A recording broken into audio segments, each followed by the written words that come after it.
Hola, humano. Bienvenido a un corto documental de Marginal Media. La cuarta entrega de esta serie sobre el país en el que resido desde hace 25 años. Intento mostrarte lo mejor y lo peor de Australia de una manera que no encuentres por otra parte. El episodio de hoy refleja bien esa intención, lo mejor y lo peor, yendo de la mano. Lo peor, algunas veces, es conocer la verdad. Lo mejor siempre es tener la valentía para buscarla.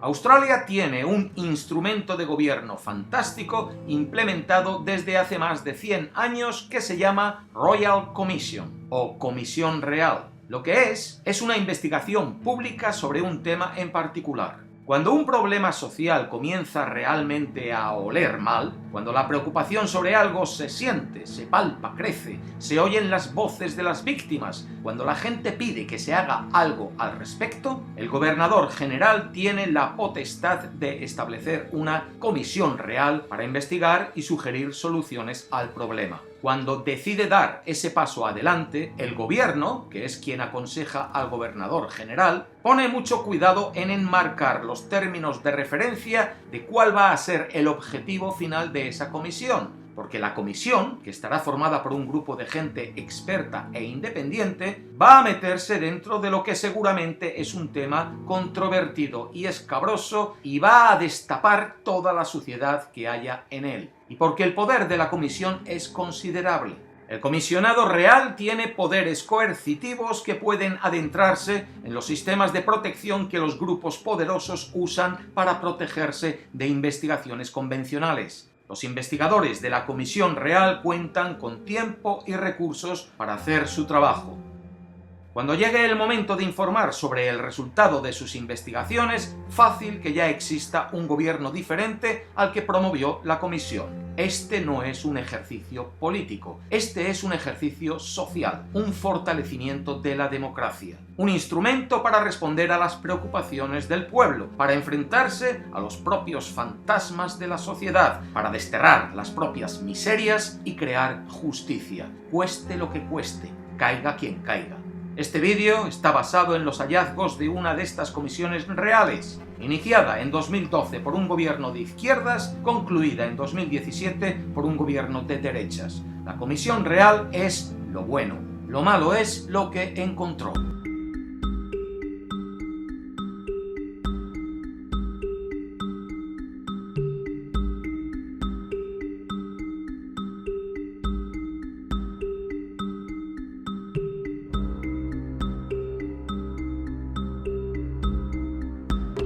I'm here to announce that I will be recommending to the Governor-General that a Royal Commission be appointed to inquire into... La comisión, iniciada en noviembre de 2012 por la entonces primer ministro laborista o izquierdista Julia Gillard, fue llamada Comisión Real sobre Respuestas Institucionales al Abuso Sexual Infantil. Los resultados de la comisión, hechos públicos en diciembre de 2017, fueron calificados por el primer ministro liberal o derechista Malcolm Turnbull como una desgracia nacional. Yo supe que iba a hacer este vídeo cuando en octubre de 2016 la policía australiana acudió a Roma para interrogar al cardenal George Pell.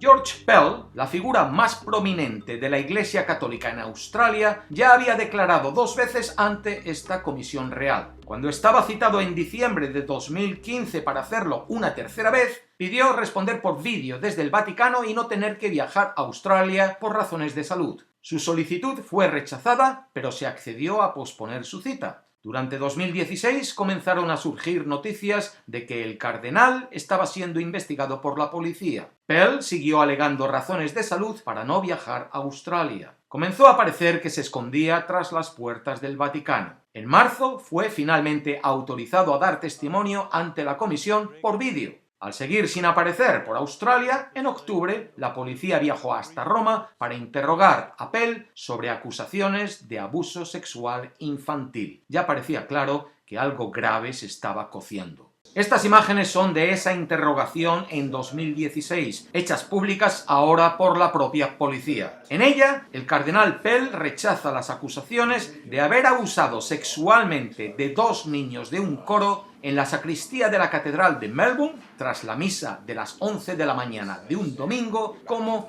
What a load of absolute disgraceful rubbish. una carga de basura absoluta y vergonzosa. Este pasado miércoles, 13 de marzo, Pell ha sido condenado a 6 años de cárcel por ese incidente y otro posterior con uno de los niños. 5 cargos de abuso sexual, 1 de penetración y los otros 4 de asalto indecente.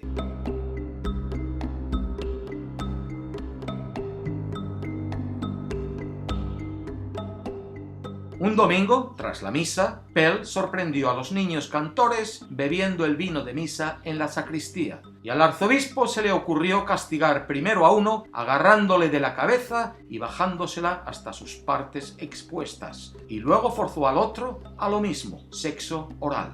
Su condena el pasado día 13 ya hace este vídeo improrrogable.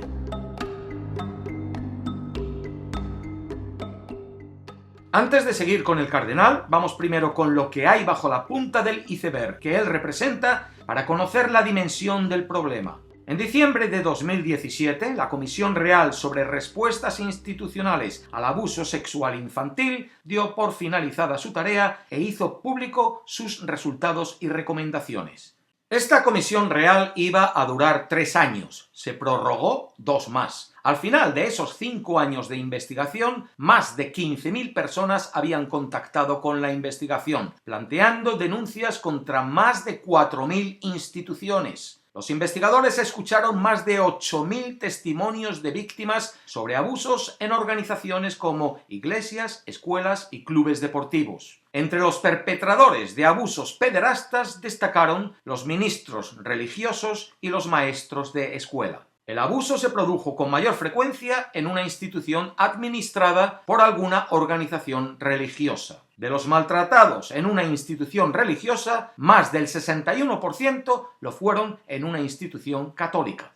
La comisión declaró que entre 1950 y 2010, el 7% de los curas católicos fueron acusados de abusar niños. El 7%, un porcentaje más alto que el 5.6% de un estudio similar llevado a cabo en los Estados Unidos y el 2% que ha estimado el Papa Francisco. Un 7% quiere decir que 1 de cada 14 curas católicos australianos es un pedófilo que ha abusado niños. En el 90% de los casos, niños de una edad media de 11 años y medio. En el caso de las niñas, 10 años y medio de edad media.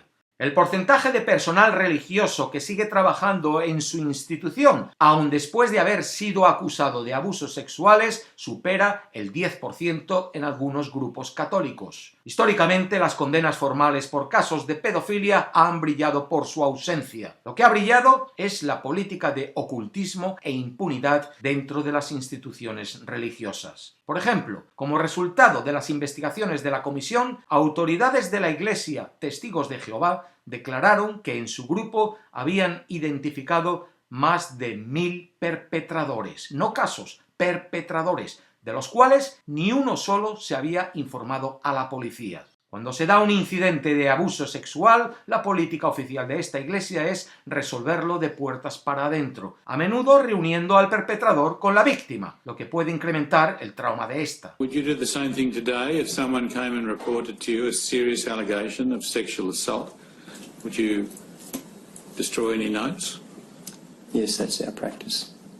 The Australian Government and this Parliament, on behalf of all Australians, unreservedly apologises to the victims and survivors of institutional child sexual abuse.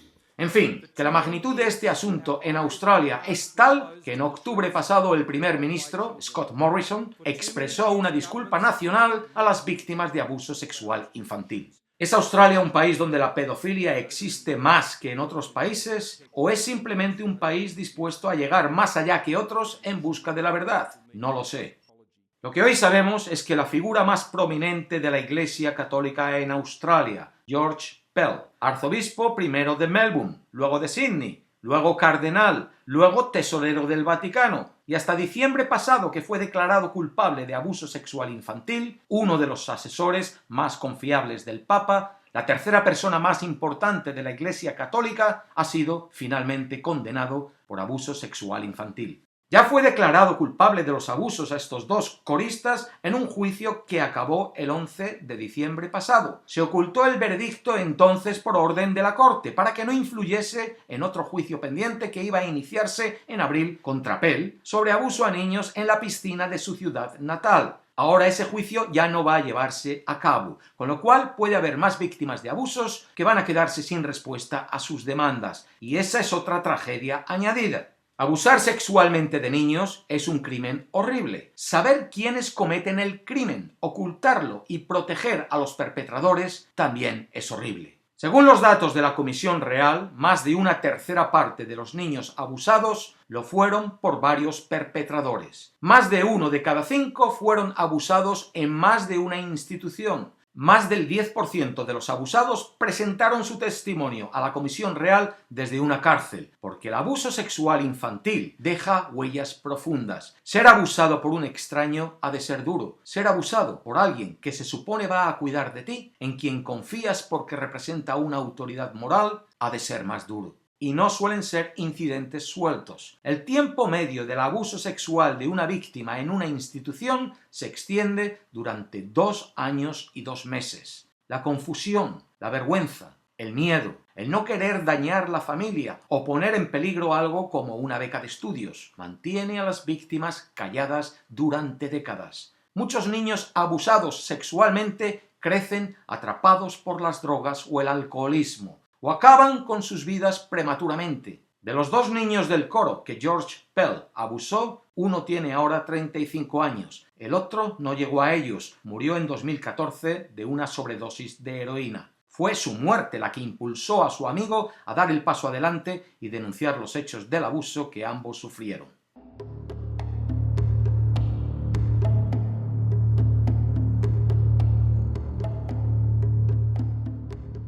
Vamos con algunos casos. Este matrimonio, los Fosters, padres de 2 niñas que fueron abusadas sexualmente en su colegio de primaria por el mismo sacerdote. Una de ellas se quitó la vida y la otra fue atropellada por un coche cuando estaba alcoholizada y ahora está lisiada de por vida. Los padres saben en qué lugar de la escuela de los Sagrados Corazones de Melbourne una de sus niñas fue violada. Los padres pidieron cita con el arzobispo de Melbourne, George Pell. La respuesta de Pell a los padres: si no les gusta lo que hacemos aquí, llévenos a juicio.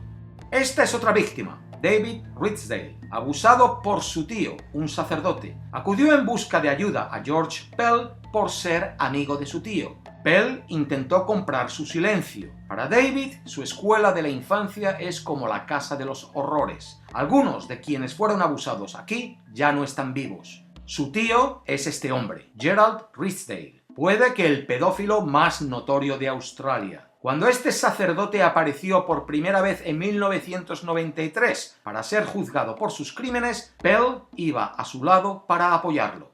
Ridsdale fue condenado por abuso y asalto indecente a 9 niños. Nuevos casos contra él han ido saliendo a la luz con el tiempo y ya van por 65 el número de víctimas de las que él mismo se declara culpable de abusarlas sexualmente. Cuando ha sido entrevistado, admite que sus víctimas podrían ser cientos. Entre estas, niños de hasta 6 años de edad, como es el caso de uno del que abusó después que el niño perdiese a su madre en un accidente de tráfico. Otro es el caso de una niña abusada entre las edades de 8 y 10 años con la complicidad de su padre. En una ocasión, el padre la llevó hasta el confesionario donde estaba el sacerdote, la desnudó y permitió al cura que la abusase. Gerald Ridsdale abusó ininterrumpidamente menores durante más de 27 años. Podría haber llegado a tanto si no hubiese sido constantemente trasladado de una parroquia a otra para acallar las quejas que surgían a su paso. George Pell participó en las decisiones de esos traslados. George Pell aparece relacionado de una manera u otra con muchos de los abusos de la Iglesia Católica en Australia. Muchas localidades donde se han dado los peores abusos coinciden por donde él fue creando su carrera. 1996 fue el año que George Pell cometió los abusos por los que ahora está en la cárcel. 1996 fue el año que Pell fue nombrado arzobispo de Melbourne. A sus 55 años tal vez se sintiese en el techo del mundo, o por lo menos con la confianza suficiente para abusar como hizo de 2 niños de 13 años en la sacristía de la catedral después de la misa del domingo y que nadie fuese a cuestionar su palabra si aquello salía a la luz. Tal como el juez ha mencionado ahora en su sentencia contra él, su conducta fue impregnada por una arrogancia asombrosa. 1996 fue también el año en el que George Pell estableció The Melbourne Response, la respuesta de Melbourne, el proceso que la Iglesia implementó para apoyar a las víctimas de pedofilia generadas por la institución. Pell se jactaba que desde su posición de arzobispo de Melbourne, él fue uno de los primeros en la Iglesia católica en reconocer e investigar los crímenes cometidos por los sacerdotes y en proveer atención y ayuda a las víctimas y sus familias. Mentira. Su Melbourne Response, que él prometió sería totalmente independiente de la Iglesia para investigar, cuidar y compensar las víctimas, fue, como han demostrado las investigaciones de la Comisión Real, pagada por la Iglesia, creada para informar a la Iglesia y para servir los intereses de la Iglesia. Servía para ocultar la verdad e intentar intimidar y silenciar a las víctimas. Servía el propósito de evitar escándalos y ahorrarle dinero a la Iglesia en tener que compensar a las víctimas. La Comisión Real descubrió, por ejemplo, que Pell y la Archidiócesis de Sydney gastaron más de $1 millón en una demanda legal por parte de una víctima de abuso, John Ellis, para desalentar a otros de intentar lo mismo. Las personas asignadas para supuestamente apoyar a las víctimas actuaban contra sus intereses y en favor de la Iglesia. Uno fue el profesor Ball, psiquiatra, en el que Pell expresó tener total confianza una vez que comenzaron a llegarle las quejas sobre él. El profesor Ball trató a las niñas de los Fosters, pero luego fue un testigo clave en la defensa del mismo sacerdote que las abusó, el cura O'Donnell.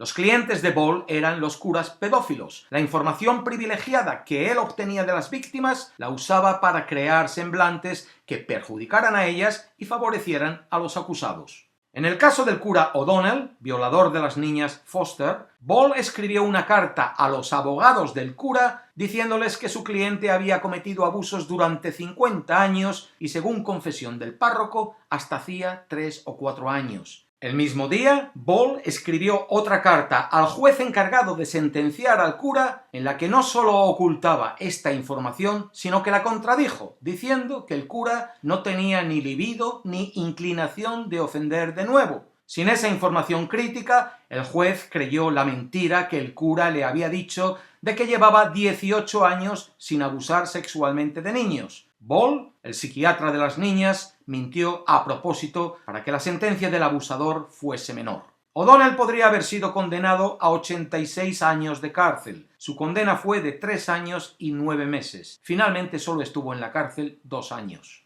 Tras el caso de Ridsdale, quien ha admitido abusar de cientos de víctimas durante casi 3 décadas, también estuvo Ball como testigo experto, que llegó a decirle al juez que no veía beneficio alguno en que Ridsdale fuese a la cárcel y que además podía ser contraproducente para el perpetrador, porque podría ser explotado sexualmente por homosexuales en la cárcel. La otra personalidad principal asignada por Pell para apoyar a las víctimas de abuso sexual fue el juez Callaghan. Su trabajo, determinar la veracidad de los hechos, si los abusos se habían producido. Estas fueron personas que, tal como Pell repitió en ocasiones posteriores, actuaban con independencia de la Iglesia. Mentira. Tanto el psiquiatra como el juez eran instruidos por la firma de abogados que representaba a la Iglesia, y era a esta firma a quien enviaban sus informes.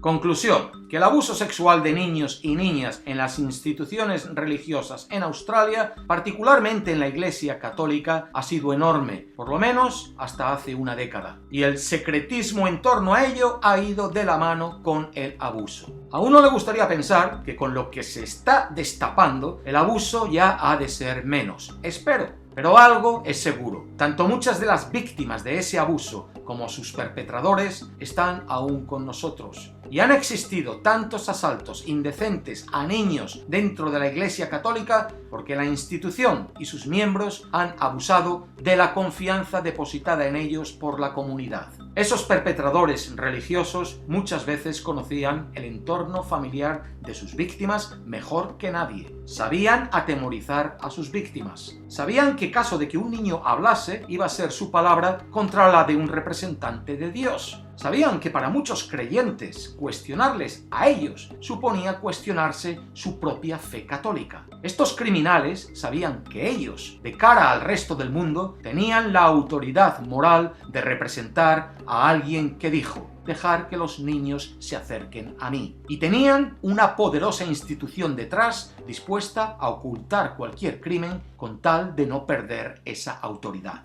A día de hoy, George Pell es todavía cardenal. El Vaticano tarda tanto en reaccionar en situaciones como esta que muchos se cuestionan si alguna vez se comprometerá realmente a atajar el problema.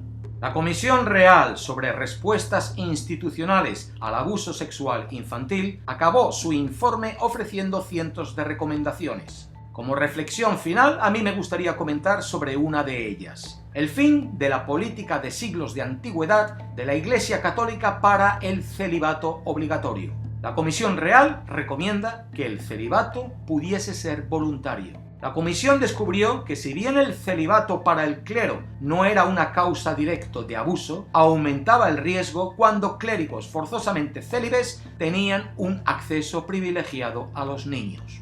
¿Qué opinas tú sobre esto? ¿Te parece bien el celibato forzoso en los sacerdotes y monjas o podría ser opcional? La sexualidad es algo innato al ser humano, no ha de ser nada feo o sucio. La pedofilia, cuando repercute en abuso de menores, es un delito, que no se da solo dentro de las instituciones religiosas, se da dentro de las propias familias, pero un celibato forzoso es un elemento de riesgo. Existen religiones donde el celibato es opcional. Existen guías y líderes religiosos que son padres y madres de familia. ¿Cuántos católicos existen en el mundo que les gustaría ser parte de la institución religiosa y no pueden por no ser célibes? ¿Cuánta gente íntegra que quiere servir? Gente formada con cátedras de teología, con fe inquebrantable, gente que puede tener la solución a estos problemas, pero que por mucho que ayuden y se involucren con sus comunidades y parroquias, nunca tendrán la oportunidad de ser oídos en ese núcleo donde se toman las decisiones importantes, porque ese es un club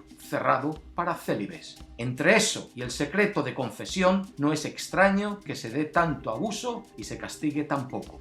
Finalmente, como dije que lo bueno y lo malo van de la mano, aquí queda este dato. Australia creo que sigue siendo el único país del mundo donde a quien ha sido condenado por pedofilia no se le permite abandonar el país. La prohibición afecta a más de 20.000 delincuentes sexuales australianos. Ya hay uno más. El Vaticano puede ir buscando un nuevo tesorero. Hasta la próxima. La paz.